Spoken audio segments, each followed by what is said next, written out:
وظیفہ بتائیں۔ کتنے لمبے لمبے وظیفے لوگ پڑھ رہے ہیں کہ کاروبار کھل جائے اور روزی بڑھ جائے، کتنے لمبے چوڑے، کتنے کتابوں میں ایڈے ایڈے بڑے وظیفے لکھے پہ، پڑھوں جی مندہ بڈھا ہو جائے۔ میں قربان جاؤں یا رسول اللہ آپ کی شفقتوں پر، آپ کی رحمتوں پر، سنو یہ کرو، میری بات نہیں ہے، میرے نبی کی بات ہے۔ تجربے کی وجہ سے کرو گے تو کچھ نہیں ملے گا، یقین سے کرو گے تو دروازے کھلتے دیکھو۔ کہ یا رسول اللہ ارید ان یوسع علی رزقی، میں چاہتا ہوں میری روزی کھل جائے۔ تو آپ نے کہا ادم علی الطہارہ یوسع علیک رزقک، تو باوضو رہا کر تیرا رزق کھل جائے۔ کوئی زور لگتا ہے وضو؟ تمہارے ہاں تو سردی ہوتی ہی کوئی نہیں کہ بھئی ٹھنڈا پانی ہے کیسے وضو، یہ تو ہمارے لیے مسئلہ ہے کہ بھئی ٹھنڈا پانی ہے کیسے وضو کرو۔ وہ ہمارے گاؤں کا مراسی مجھے مل گیا، میں نے کہا چل نماز پڑھے کہ نہیں جی میاں جی سردی بڑی نہ لے جاؤں، سردی بڑی، مراسیوں کو سردی زیادہ لگتی ہے۔ میں نے کہا نہیں آج تک نماز پڑھا کے چھڑنا ہے۔ میں اس کو لے کے جب وہ ٹوٹی پہ بیٹھا نا، جو ہی ہاتھ پہ پانی، اوہ حالے او ٹھنڈا پانی، اوہ حالے او ٹھنڈا پانی۔ تمہارے لیے تو یہ مسئلہ بھی نہیں کہ ٹھنڈا پانی۔ میرے نبی کی یہ سارا مجمع لے لو، یہ اوپر مستورات لے لیں، ادم علی الطہارہ یوسع علیک رزقک۔ میرے نبی نے فرمایا باوضو رہنا شروع کر دے، اللہ تیرا رزق کھول دے گا۔ ابھی اللہ رسول کی آپس کی بات ہے تو میری بات ہوتی تو دیوار پہ مار دو، تجربہ کرو۔ نبی کی بات کو تجربہ کر کے نہیں کرتے، یقین کے ساتھ کرتے ہیں۔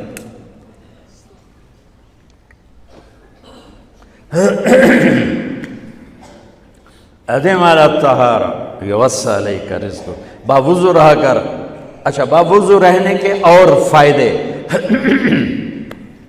اللہ پیار کرتا ہے، شیطان ڈرتا ہے، اور وضو ہوگا تو نماز آپ ہی پڑھی جائے گی، چلو یار وضو ہے 4 فرض ہی پڑھ لو گی۔ ایک دفعہ شیطان آیا ہمارے نبی سے ملنے، تو آپ نے اس سے پوچھا تیرے دشمن کتنے؟ کہنے لگا 15۔ آپ نے فرمایا کون کون ہے؟ کہنے لگا پہلا تو تھوڑا ہی نمبر ہے، پہلا نمبر تو تھوڑے نال میرا لگو ہے۔ پھر کہنے لگا وہ مسلمان جو 24 گھنٹے باوضو رہتا ہے وہ میرا بڑا دشمن ہے۔ جو باوضو رہتا ہے اور باوضو سوتا ہے، ایک فرشتہ اس کے لیے بندگی کا ثواب لکھتا رہتا ہے۔ خیر واپس آتا ہوں، میرے نبی نے فرمایا 4 باتیں لے لو اور دنیا بھی تمہاری آخر، ساری PIA زندہ ہو جائے گی، ساری اکانومی زندہ ہو جائے گی، ساری معیشت زندہ ہو جائے گی۔ 5 بھی نہیں، ایک انگلی بھی آپ نے نیچے کر دی، کہ یہ بس اتنی لے لو۔ حفظ و امانت، صدق حدیث، حسن خلیقت، عفت فی طعمت۔ کیا خوبصورت! ساری زندگی کسی کو دھوکہ نہ دینا، دیانت داری۔ میرے ملک کے ادارے کیوں ڈوب گئے؟ دیانت نکل گئی، کھوٹ آ گئی، دھوکہ آ گیا۔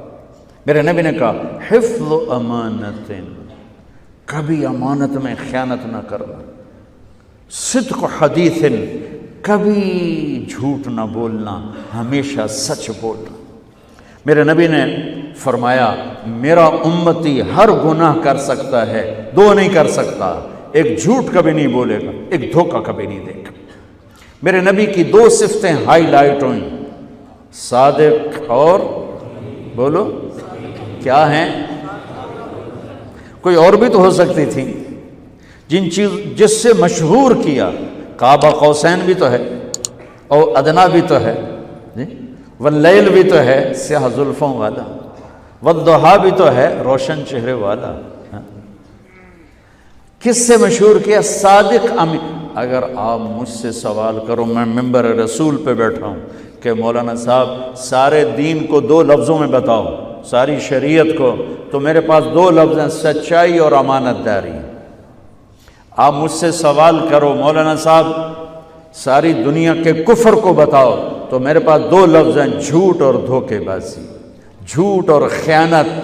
پوری دنیا کا کفر ان کے اندر چھپا ہوا ہے، سچائی اور دیانتداری پوری دنیا کا اسلام اس کے اندر چھپا ہوا ہے۔ دیانت اور سچائی یہ بیج کی طرح ہے اور پورا اسلام پھر باغ بن کے پھلتا پھولتا ہے۔ جھوٹ اور دھوکہ یہ بھی بیج کی طرح ہے، پھر اس سے کفر کا جنگل کانٹوں بھرا جنم لیتا ہے۔ میرے معاشرے سے جھوٹ نکل جائے، دھوکہ نکل جائے، یہ پاکستان جنت کا ٹکڑا ہے۔ اور یہ حکومت کے بس کا نہیں ہے کہ وہ سب کو سچ بلوائے، یہ مجھے کرنا ہے، یہ مجھے کرنا ہے، میں نے اور آپ نے اس کو شروع کرنا ہے۔ حضرت جریر بن عبداللہ یہ یمن کے شہزادے تھے، آخری حج پہ مسلمان ہوئے۔ اپنے نوکر سے فرمایا گھوڑا خرید کے لا، میں پیسے یہاں پیمنٹ کروں گا۔ وہ منڈی میں گیا، 300 روپے کا گھوڑا لے کر آیا۔ جب انہوں نے گھوڑوں کو دیکھا تو وہ قیمتی تھا، مالک کو پتہ نہیں تھا، اور یہ گھوڑوں کی نسل کے پہچاننے والے اس سے کہنے لگے تیرے گھوڑے کے 400 کر دوں؟ کر دو۔ بڑا حیران ہو کے دیکھنے لگا، بھائی ہے کہ آپ تو مجھے چیز خریدنی ہے تو میں گھٹاتا ہوں، اور اجمل نے بیچنی ہے تو یہ اس کی قیمت بڑھاتا ہے، اور یہاں خریدار کہہ رہا ہے 400 کر دوں؟ وہ کہنے لگے کر دو۔ کہ 500 کر دوں؟ کہنے لگا کر دو۔ کہ 600 کر دوں؟ وہ تھوڑا تھوڑا گھبرانے لگا، بھائی یہ چکر کی ہے۔ 700 کر دوں؟ 800 کر دوں؟ وہ کہنے لگا حضور تسی لینا تو لو، پر میرا مذاق تھا نا، تسی اڑاؤ، کدی لین والے بھی پیسے بتائے، تسی میں نے 300 دے میں جاواں۔ کہنے لگے اس کو 800 دے دو اور گھوڑا باندھ دو۔ وہ حیران خوشی سے چھلانگے مارتا ہوا گیا۔ تو جب وہ چلا گیا تو نوکر نے پوچھا میں جب 300 میں سودا کر کے آیا تھا تو 500 کس خوشی میں بڑھائے؟ فرمایا میرے بھائی اس کے گھوڑے کی قیمت 800 تھی، 300 نہیں تھی، اور میں نے نبی کے ہاتھوں میں ہاتھ دے کے یہ وعدہ کیا تھا زندگی بھر کسی کو دھوکہ نہیں دوں گا، سب کی خیر خواہی چاہوں گا۔ تو بھائیو میرے اداروں میں کس ٹیلنٹ کی کمی نہیں،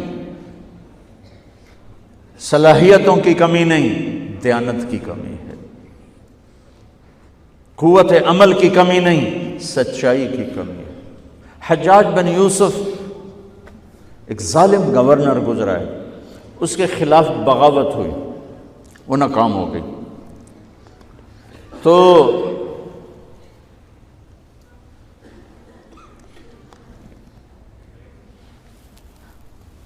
کوفہ میں ایک بزرگ رہتے تھے، ان کے بیٹے اس بغاوت میں شریک تھے۔ وہ چھپتے چھپاتے کئی سال کے بعد واپس آ گئے۔ ابن خراش ان کا نام تھا۔ ان کی سچائی مشہور تھی کہ ابن خراش جھوٹ نہیں بولتا۔ حجاج کو پتہ چل گیا CID سے کہ آ گئے، تو اس نے کہا آج ابن خراش کا امتحان ہوگا۔ اس کو کھانے پہ بلایا، عنوان ہی نہیں بنایا تفتیش کا، کھانے پہ بلایا اور کھانا شروع ہو گیا۔ باتوں باتوں میں کہتا ہے ابن خراش آپ کے بیٹے ہمارے خلاف لڑ کے بھاگ گئے تھے، کوئی پتہ ہے؟ تو ابن خراش ہنس پڑے، کہنے لگے حجاج زندگی موت تو اللہ کے ہاتھ میں ہے، گھر آئے بیٹھے۔ تو اس نے کہا تیری سچائی کو سلام کرتا ہوں، اگر تو جھوٹ بولتا یہیں تیرا سر اتارتا، پھر تیرے بیٹوں کا جاؤ سلام ہے تیری سچائی کو، تیرے بیٹے تجھے مبارک ہوں، مسلمان جھوٹ نہیں بولتا۔ میرے نبی سے پوچھا گیا یا رسول اللہ کیا مسلمان بزدل ہو سکتا؟ کہا کیا مسلمان بخیل ہو سکتا؟ آپ نے کہا۔ پھر پوچھا گیا جھوٹ بول سکتا؟ کہا نہیں، جھوٹ نہیں بول سکتا۔